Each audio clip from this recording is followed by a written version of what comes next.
Welcome back to Managing Stakeholder Expectations with me, Cornelius Fichtner, and your presenter, Janice Preston. You are watching Module 2 out of the 3 modules here in this webinar. And in this module, let's take a look how we are setting expectations. The second element in managing stakeholders is to set expectations. So we've talked about the idea that you have to identify who your stakeholders are and analyze them. And then when you set expectations, what are you going to do? First of all, you have to get key stakeholders involved. Sometimes we don't actively pursue those key stakeholders, and we need to figure out a way to make sure that they're part of our project. Then we want to get them to influence the project requirements so that we understand what they really do want and what they really do need to make the project successful. We might negotiate the project deliverables based on the project requirements that they've defined, and we certainly have to communicate to help their understanding of the limits of the project. You know, this sounds to me a lot like relationship management. Yes, now what do you mean precisely by relationship management? Well, you know, getting to know your stakeholders, talking to your stakeholders, building almost a personal relationship with the people who will be influencing your project, making sure you understand what they want, making sure they understand what you want out of this, and just building a relationship with them, getting them involved in making them influence the project requirements. It all sounds like we're sitting down at a table, we're getting to know each other, and we're building this project together. Absolutely. Well, let's get realistic about this, and that is, it's all about personal relationships. Yeah, in the end. And that's the challenge in projects, is to find time to create and to build and maintain those relationships. Right. What else have you got here? Well, we also want to make sure that we identify and plan responses to risk early and communicate those to our stakeholders. You've got some stakeholders who have a very low tolerance for risk. I want to make sure they get comfortable with what we're doing. We have other stakeholders who would just as soon ignore risk and pretend that nothing is going to happen. But we can't follow either one of those processes, I guess you could say, without working to make sure we understand. And then, of course, last, build trust and constructive interdependence. Right, and again, it sounds like we are really building a personal relationship here between our stakeholders and ourselves, and making sure that we like each other almost, right? Absolutely. Yeah. Absolutely. Sit down and sing Kumbaya together. Why not? So as we're trying to set expectations with our stakeholders, a big part of this comes when we start to do planning for the project. And of course, key stakeholders should help define requirements and convert those requirements to scope. Absolutely, because your stakeholders define your project. They have certain requirements, they have expectations of that project, and you need to know what their requirements are, because who else is going to tell you what you're supposed to be doing? Are you yourself going to tell you, well, it's going to be red, green, or blue? No, your stakeholders are going to have to tell you whether it's going to be red, green, or blue. That's true. And so all stakeholders need to be involved in some of this, primarily because we want to make sure that we can actually deliver it, we can actually manufacture it or build it, we can actually make it doable. And sometimes stakeholders, especially customers or end users, might have a skewed view of what's really possible out there in terms of development. And of course, that ties very closely to our quality acceptance criteria, which should probably come from our customers or our end users to determine, what's really important on the project. Yeah, because in the end, the customer, the end user, is going to be sitting out there. They're going to be using the product that we are providing. And just imagine what happens if you don't deliver their quality expectations. They will turn around, they will go to the sponsor, and they'll say, this thing isn't working for us. This isn't up to the quality that we had expected. That's very interesting. I've often heard it said that the customer never remembers if it's late, but they will always remember if it doesn't work. That's true. That's very true. Now, other stakeholders that I would want to have involved in the planning process would certainly be those who are going to help estimate time and cost, which would be primarily your subject matter experts. You start out most projects with some sort of goal in terms of a schedule and a budget, but that's not supposed to be finalized until you've completed your project planning. And the team members then become very key in doing those estimates to get us to the point where we can create a realistic schedule and budget. Right, and just to be clear, by subject matter expert, in this particular instance, you mean the subject matter expert on your project team who will deliver that particular work package. Absolutely. So if it's software development, the developer is going to tell you how long it's going to take. Well, that's the key idea. Yes. That doesn't always happen Whether on or projects. not the developer really knows how long it's going to take, a different story. Yes, yes. Well, we do know that estimating is one of the most difficult parts of project management. Yeah. And we do the best we can. Yeah. Also, of course, we want to look at stakeholders who will influence staffing and resources that we get on the project, because all of those things determine how fast it can be done. If I get an experienced staff, I'm going to be in a lot better shape than if I'm getting somebody who's new and just right out of the college or right out of training school or suddenly new to the department. Okay, so we got the first 4 here, areas where stakeholders should be involved in with planning. We've had the define requirements, specify quality, estimate time and cost, and also influence the staffing. What else do we have? Well, certainly stakeholders are going to be involved in managing procurement, and this comes in a lot of different ways.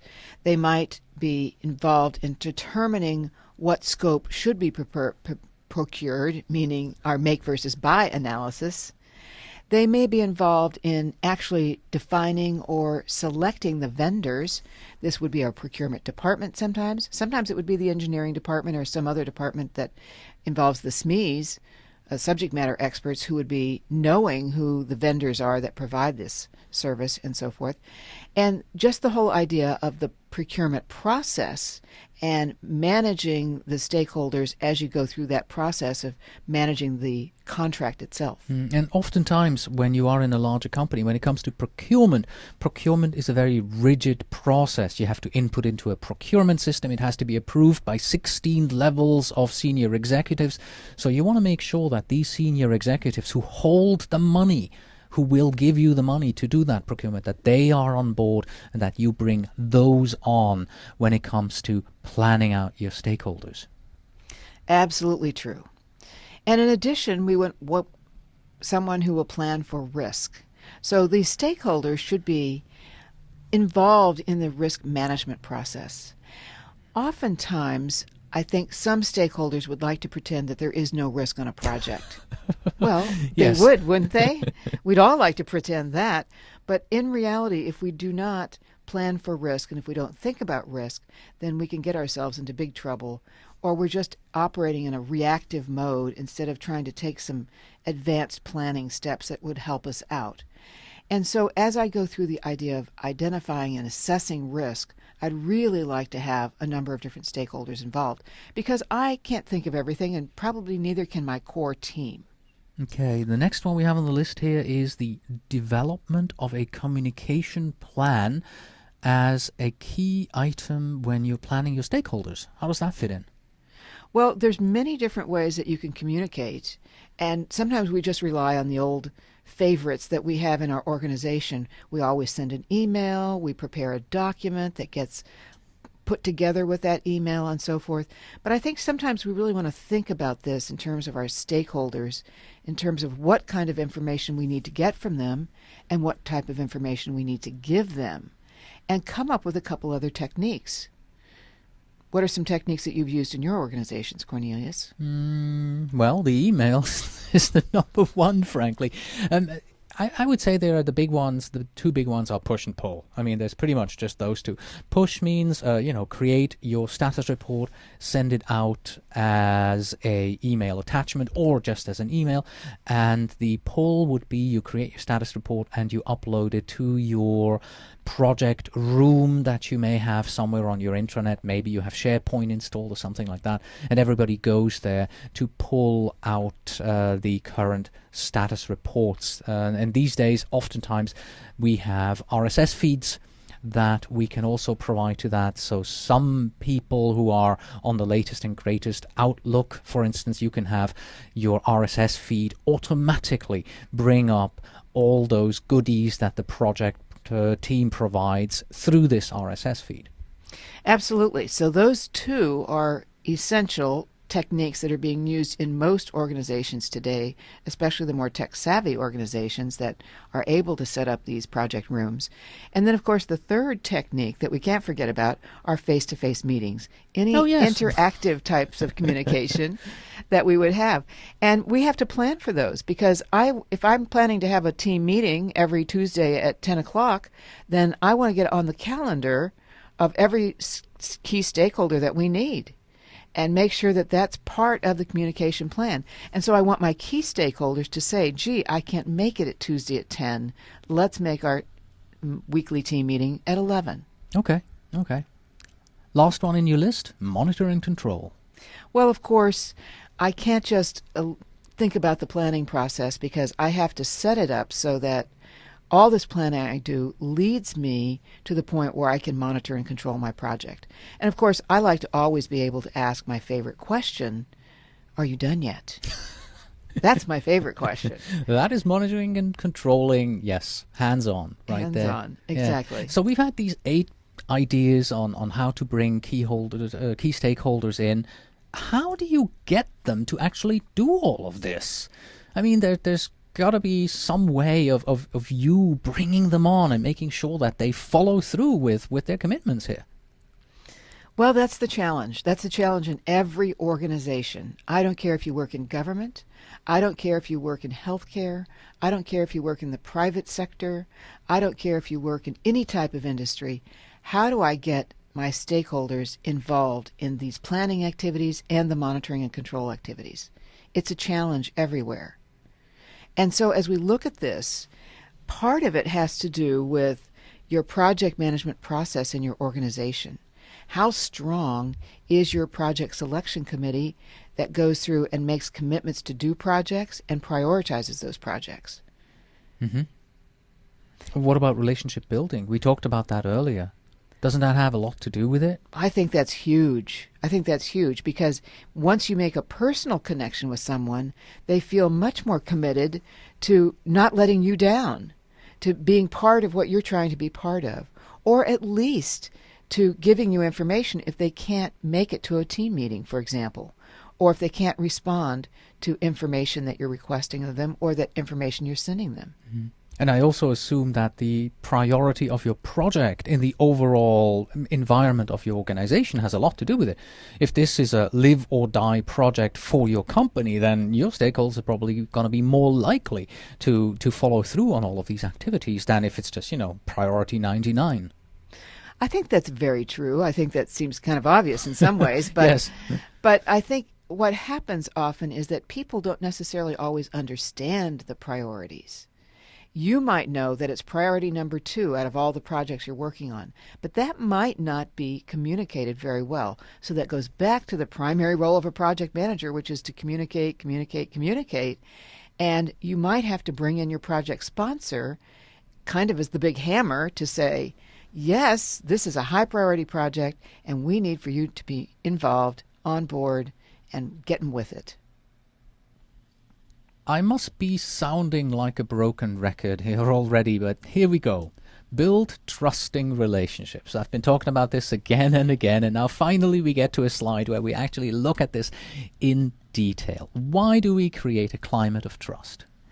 Well, this is an interesting thing because we're talking here about techniques to help us set expectations. And I think Cornelius is right on target here in saying that we have to build this climate of trust because, first of all, it pays off by trusting others. Now, immediately, sometimes you might say, this isn't going to work in my organization because we've got an adversarial relationship. But we're not going to get to the point where we get the key stakeholders involved so that we can set expectations, so that we can meet their expectations until we start to understand what they want. And I can't understand what they want until we build some level of trust. Okay. So the characteristics of trusting relationships show up that there is confidence among team members that their peers' intentions are good. There's confidence that what they're doing is for the benefit of the team and not just for their own personal benefit.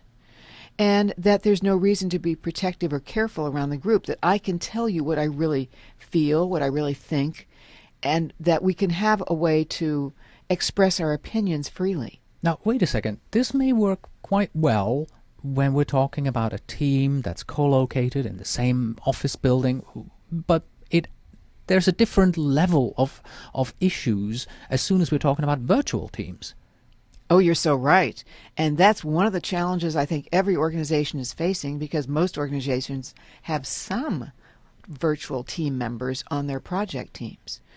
And so it's very tough to build trust if you, first of all, have never even seen each other face to face. It's also tough if you have not gotten to the point where you can understand each other, because part of the elements of virtual teams deal with time zone changes and differences, deal with cultural differences, deal with regional accents, perhaps, or even different countries that have different accents. Even if we're all speaking in English, we know that there's different types and ways that we express ourselves, even in English. Right, and I assume that's a presentation in itself when we're talking about virtual teams here. The last bullet point we have on the screen currently, teammates are comfortable being vulnerable with each other? That absolutely means that I have to be willing to share my concerns about the project, my concerns about the team, my concerns about other stakeholders, and that I know that people will accept that as being people will accept that as being in the spirit of helping the team get better, and in the spirit of not complaining, but just bringing up things that need to be addressed.